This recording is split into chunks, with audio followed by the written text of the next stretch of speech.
ఈ అక్కసుతో America secretary of state ఏమంటారు?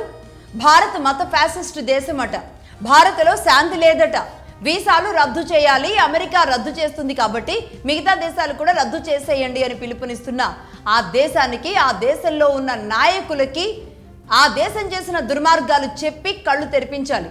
ఆ విషయాలన్నీ కూడా నేను మార్చి 27న చెబుతాను అని మొన్నటి వారం ఎర్ర జర్నలిజంలో చెప్పడం జరిగింది. అయితే నిన్న శ్రీరామనవమి కారణంగా ఈ ఎపిసోడ్ని ఇవాళకి పోస్ట్పోన్ చేయడం జరిగింది.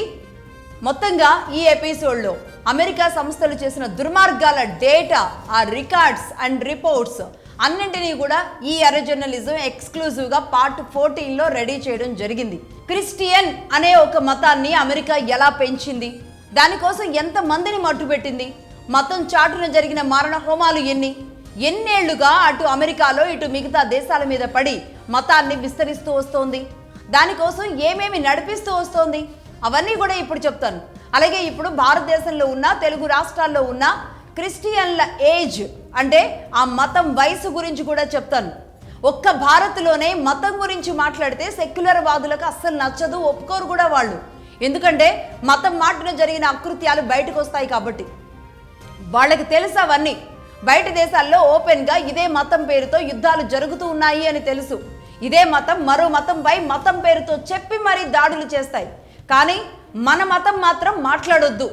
బాధించబడ్డ వాళ్ళు, ఆ కుటుంబాలను కోల్పోయిన వాళ్ళు కూడా మతం పేరు ఎత్తొద్దు అనే చట్టం ఎవరు తెచ్చారో ఈ భారతదేశంలో అర్థం కాదు.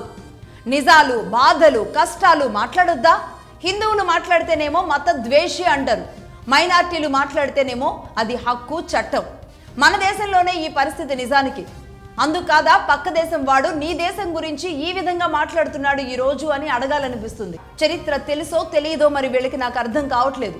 ఏ మతంతో అయితే అమెరికా ప్రయాణం మొదలుపెట్టిందో, ఏ మతాన్నైతే యూరప్ క్రూరంగా వాడిందో, ఆ మతం ఎలా విస్తరించిందో అందరికీ తెలియాలి. పైకి కనబడినంత తెలుపు రంగు అంత శాంతిగా, ప్రశాంతతగా కాదు. జీసస్ చేసిన ప్రాణత్యాగం, రక్త తర్పణం అంతా వారు చెప్పుకునేంతలా కాదు. పరిశుద్ధాత్మ అంతా అని చెబుతున్న శుద్ధంగా కాదు. బైబిల్లోని పశ్చాత్తాపంతోనే దేవుడు నిన్ను క్షమిస్తాడు అని చెప్పినంత మంచితనంగా కూడా కాదు.